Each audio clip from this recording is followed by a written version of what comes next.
If I had to start my art business from zero today, I wouldn't touch Instagram for 30 days. And I'm about to show you exactly what I do instead to hit my first $1,000. So just for some background, I built a six-figure art business in the last 2.5 years. But here's what nobody tells you. I wasted the first 6 months doing what everyone else did, which is post on Instagram, playing the algorithm, and hoping to convert my followers into buyers. And if I could start over, here's the exact playbook I'd follow. And I'll tell you one platform that artists completely ignore at the end. Let's get started. So I'm just gonna break it down week by week.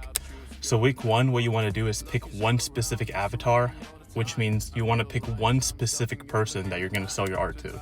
Not people who like art, D&D players who wanna see their characters visualized, or pet owners grieving a dog, or Twitch streamers needing an emote.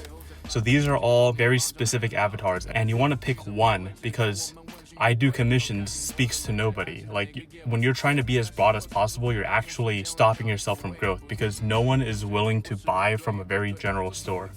And one analogy I like to use to think about this is if you're standing in the middle of the street and you're just shouting to people. And the internet is kind of like just people walking by you all the time, right? And you need to try to capture the attention the best you can. When you're thinking about selling a product, and you're trying to be as general as possible, it's like screaming, "Hey everyone." And when you do that, like, people who are walking by aren't going to pay attention to you. Versus if you start getting more specific, right? Let's say you say, "Hey dog owners," then suddenly maybe the dog owners will actually look up at you and pay some attention to you.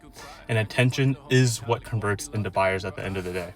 So if you say something specific, "Hey D&D players," "Hey dog lovers," then these people will look at you. And just to illustrate that point even more, let's pretend that you said a specific name, like, "Hey Ben."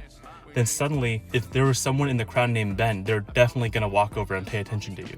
So it just shows that the specificity actually helps instead of harms artists or just anyone trying to sell things online.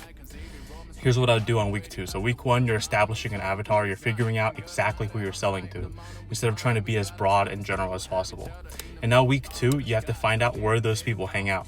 And those people are not hanging out on Instagram, not on Twitter. And you need to figure out where exactly these buyers are. The D&D players are probably on Reddit, Discord servers, or Facebook groups. They're not on Instagram just scrolling. And think about how many people are on Instagram scrolling with their wallets out. You probably already noticed this on Instagram. Your content is being sorted into the artist niche, which means when you post content, it's being served to other artists. So you want to first find out where your ideal customer is hanging out. And you want to start finding what their frustrations are, what their desires are. And why are you doing this? It's because you want to understand them very